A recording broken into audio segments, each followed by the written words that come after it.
کچھ لوگوں کی طرف سے بلکہ اکثر لوگوں کی طرف سے کہا جاتا ہے کہ پاکستان میں انصاف بڑی تاخیر سے ملتا ہے۔ بعض اوقات تو نسلوں مقدمات چلتے ہیں، پھر جا کے کہیں انصاف ملتا ہے، اور بعض اوقات تو کئی نسلوں تک مقدمات چلنے کے بعد انصاف نہیں ملتا۔ کون کہتا ہے کہ پاکستان میں اتنی تاخیر سے انصاف ملتا ہے؟ فوری طور پہ بھی پاکستان میں انصاف مل جاتا ہے۔ خلیل الرحمان قمر کا ہنی ٹریپ کیس کب ہوا تھا؟ یہ وقوع کب ہوا تھا؟ یہ جولائی 2024 میں، ابھی اس کو 1 سال پورا نہیں ہوا۔ خلیل الرحمان قمر کو انصاف مل گیا۔ کیا ان کو ان کی مرضی کا انصاف ملا ہے یا پھر ان کو انصاف ہی ملا ہے؟ بہرحال ان کے ساتھ جو کچھ کیا گیا تھا، ان کو ہنی ٹریپ کیا گیا، ان کو اغوا کیا گیا، ان سے تاوان وصول کیا گیا، ان کو مارا گیا، پیٹا گیا، ان کے ساتھ جو کچھ بھی ہو سکتا تھا برا سلوک ان کے ساتھ کیا گیا، اور ملزمان پکڑے گئے، اور ملزمان کو پھر سزا بھی سنا دی گئی۔ کس کو سزا سنائی گئی؟ کیا واقعی اصل ملزمان کو سزا سنائی گئی ہے یا پھر اصل ملزمان بچ گئے ہیں؟ یہ بھی ایک بہت بڑا سوالیہ نشان ہے۔ ہمارے سامنے جو خبر آئی ہے اس کے مطابق یہ ہے کہ 3 لوگوں کو، 11 لوگ اس میں ملوث تھے، جبکہ 3 لوگوں کو سزا دی گئی ہے۔ کتنی سزا دی گئی ہے؟ سزا دی گئی ہے 7 سال ایک کو، 7 سال دوسرے کو، اور 7 سال ہی تیسرے کو سزا دی گئی ہے۔ ایک ان میں خاتون ہے اور 2 ان میں مرد حضرات ہیں جن کو 7 سال کی قید سزا سنائی گئی ہے۔ تو جرمانہ کتنا کیا گیا ہے؟ جرمانہ کسی کو نہیں کیا گیا۔ خاتون آپ کو یاد ہے کہ آمنہ عروج ان کا نام تھا، جنہوں نے ان کو اپنے ٹریپ میں لانے کی کوشش کی اور لے بھی آئی تھیں۔ دوسرے ان کے ساتھ مجرم ہیں جن کو سزا سنائی گئی ہے، ان کا نام ذیشان ہے، جبکہ تیسرے کا نام ممنون حیدر ہے۔ ناظرین، آپ کو یاد ہوگا کہ جب یہ سارا معاملہ سامنے آیا اس موقع پر یہ کہا گیا تھا کہ حیدر شاہ اس کے ماسٹر مائنڈ ہیں اور یہ گروہ 11 افراد پر مشتمل ہے، اور 11 کے 11 لوگوں کو گرفتار کیا گیا تھا۔ حیدر شاہ کو بھی گرفتار کر لیا گیا تھا، پشاور سے ان کو پکڑا گیا تھا اور انہی کو ماسٹر مائنڈ کہا جا رہا تھا، لیکن وہ صاف بچ نکلے ہیں۔ ان 3 کو سزا سنائی گئی ہے 7 سال، 7 سال، 7 سال، جرمانہ کوئی نہیں ہے۔ ان کی طرف سے کیا کیا گیا تھا؟ ان کے ساتھ ایک تو بدسلوکی کی گئی تھی، دوسرا ان کو اغوا کیا گیا تھا، تیسرا ان سے تاوان وصول کیا گیا تھا، ان کے بٹوے میں، ان کے والٹ میں جو کچھ بھی تھا وہ سارا نکلوا لیا گیا تھا۔ لیکن جج صاحب کی طرف سے جو سزا سنائی گئی ہے اس کے مطابق یہ کہا گیا ہے کہ انہوں نے چونکہ تاوان کے لیے ان کو اپنے پاس رکھا تھا تو اس جرم کو ثابت ہونے پر ان کو سزا دی گئی ہے، گویا ان کو تاوان وصول کرنے پر سزا سنائی گئی ہے۔ یہ کہا گیا ہے کہ ان کو یہ اغوا کی سزا نہیں ہے، اگر اغوا برائے تاوان کی سزا ہوتی تو 14 سال یا اس سے بھی زیادہ ہوتی، تو تاوان کے حوالے سے ان کو سزا سنائی گئی ہے۔ تو کہاں پہ سفارش لڑی ہے، کہاں پہ اوپر والا ہاتھ سامنے آیا ہے؟ تو آگے یہ مقدمہ اگلی عدالت میں جائے گا تو جج صاحبان جس طرح سے ہمارے ہاں یہ بھی ہوا کہ جسٹس افتخار محمد چودھری صاحب کی طرف سے ایک خاتون کو اپنے سامنے پیش کرنے کے لیے، لانے کے لیے، بلانے کے لیے سو موٹر لیا گیا تھا کہ ان کے سامان سے وہ PIA میں سفر کر رہی تھی یا کسی بھی جہاز میں سفر کر رہی تھی، وہاں سے ان کے پاس سے 3 بوتلیں شراب کی برآمد ہوئی تھیں۔ تو یہ کیس کافی عرصے تک چلتا رہا، جبکہ خلیل الرحمان قمر صاحب کا کیس صرف چند ماہ چلا ہے اور اس کا فیصلہ ہو گیا ہے۔ تو کئی جج صاحبان بیٹھے دیکھ رہے ہوں گے کہ اپیل ہمارے پاس آئے گی۔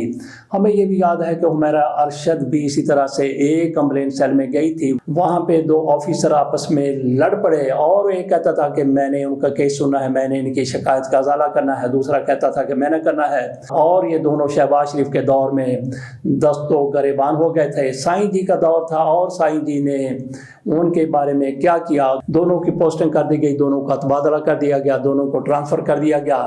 تو اسی طرح سے ہمارے جج صاحبان اگلی کورٹ کے بیٹھے دیکھ رہے ہوں گے کہ ہمارے پاس آمنہ عروج کا کیس آئے گا تو باقی فیصلہ ہم کریں گے۔ کیسے کریں گے؟ جیسے افتخار محمد چودھری صاحب اس خاتون کی شراب کی بوتلوں کے حوالے سے ایک عرصے تک سماعت کرتے رہے تھے، تو باقی یہاں پہ یہ بات بھی کرنی ہے کہ ان لوگوں کو سزا تو سنا دی گئی ہے 7 سال کی، اور جب بھی ان کو جیل کے اندر، اول تو ان کو کوئی مشکل ہوگی نہیں، لیکن جب بھی ان کو کوئی مشکل ہوگی، جب بھی کسی ان کو برے حالات کا سامنا ہوگا یا پھر تشدد کا سامنا ہوگا، تو اس کی ٹیسیں کہاں سے اٹھیں گی؟ ان کی درد کی ٹیسیں خلیل الرحمان قمر صاحب کی کمر سے اٹھیں گی، کیونکہ جب بھی بات ہوگی یہ بات ہوگی کہ یہ بندہ، یہ نامراد وہاں پہ گیا تھا تو کیوں گیا تھا، یہ خود اولاد والا ہے، بیوی والا والا ہے لیکن سب کچھ چھوڑ کے یہ وہاں پہ جا پہنچا تو اس کو بھی کیا کوئی بندہ سزا دے گا؟ اس کو بھی سزا ہونی چاہیے یا پھر یہ معصوم علیٰ الخطا ہے؟ بہرحال کچھ لوگ خود ہی مجسمہ سزا بن جاتے ہیں۔ ایسا ہی ہو سکتا ہے کہ خلیل الرحمان قمر صاحب کے ساتھ بھی ہو۔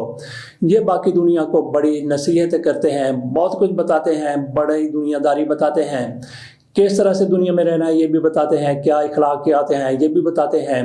میرا جسم میری مرضی والوں کے خلاف بھی یہ چڑھ دوڑے تھے، وہاں بھی انہوں نے بڑی اصول کی باتیں کی، اور پھر ان کے اصول یہاں پہ نظر آ گئے کہ اپنے گھر سے اٹھتے ہیں رات کے 12 بجے، 2 بجے، 3 بجے، 4 بجے اپنے گھر سے نکلتے ہیں اور بحریہ ٹاؤن جا پہنچتے ہیں۔ وہاں پہ ان کا کون تھا؟ وہاں پہ آمنہ روئی تھی جو ان کو ٹریپ میں لے کے آ رہی تھی، اور وہ بالکل کامیاب ٹھہری۔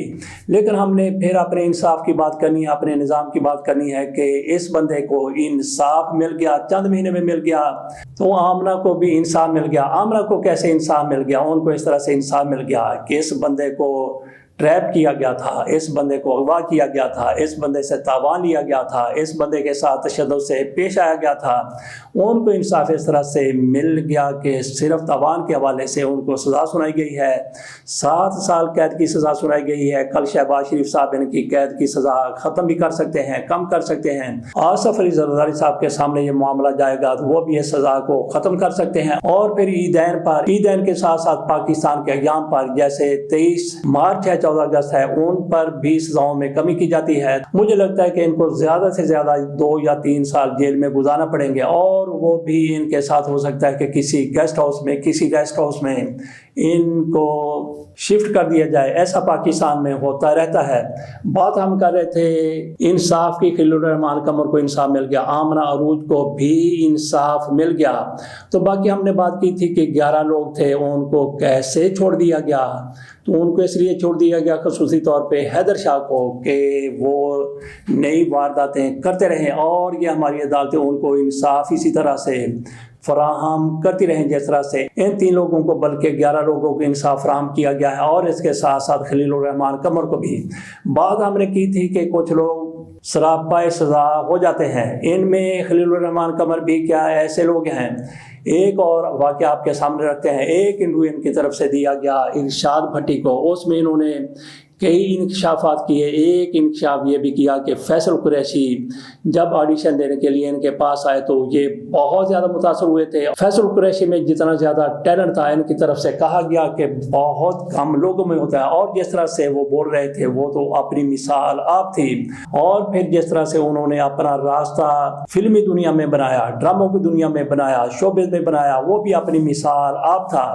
اس کے ساتھ ساتھ ان کی طرف سے یہ بھی کہا گیا کہ بہت ہی لائق فائی قسم کا ہونہار فیصل قریشی لڑکا ہے، اور ساتھ یہ بھی کہتے ہیں کہ فیصل قریشی کی شادی ہوئی، جو ان کی بیوی ہے بہت ہی ہونہار لڑکی تھی، اور میں ان کو بیٹی کہا کرتا تھا۔ اور پھر ایسا ہوا کہ خلیل الرحمان قمر صاحب کی طرف سے کہا گیا کہ فیصل قریشی کی طرف سے انبن ہو گیا اپنی بیوی کے ساتھ، اور میں نے پوری کوشش کی، فیصل قریشی کی والدہ سے ملا، پوری فیملی سے ملا کہ ان کے درمیان سیٹلمنٹ ہو جائے، طلاق تک معاملہ نہ جائے، لیکن طلاق ہو گئی، علیحدگی ہو گئی۔ اور اس کے بعد جو بڑی خبر ہے، بہت بڑی خبر ہے، اور یہ کہتے ہیں کہ میں ان کو اپنی بیٹی کہا کرتا تھا اور ان کی طلاق ہو گئی، تو میرا اس میں کوئی بھی لینا دینا نہیں تھا، کوئی کردار نہیں تھا، لیکن میں نے فیصل قریشی کی متعلقہ کے ساتھ بعد میں شادی کر لی، جس کو یہ بیٹی کہا کرتے تھے ان کے ساتھ ان کی خلیل الرحمان قمر صاحب کی شادی ہو گئی۔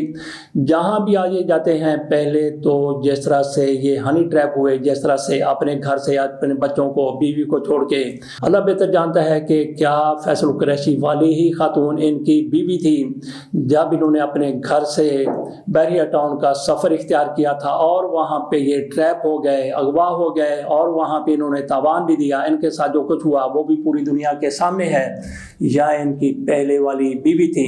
بہرحال ہم نے کہا کہ کچھ لوگ سراپا سزا ہو جاتے ہیں۔ ایک تو خلیل الرحمان قمر جب بھی اپنی سوسائٹی میں جائیں گے، عام لوگوں میں جائیں گے، ان پر لوگ یقینی طور پر باتیں کریں گے،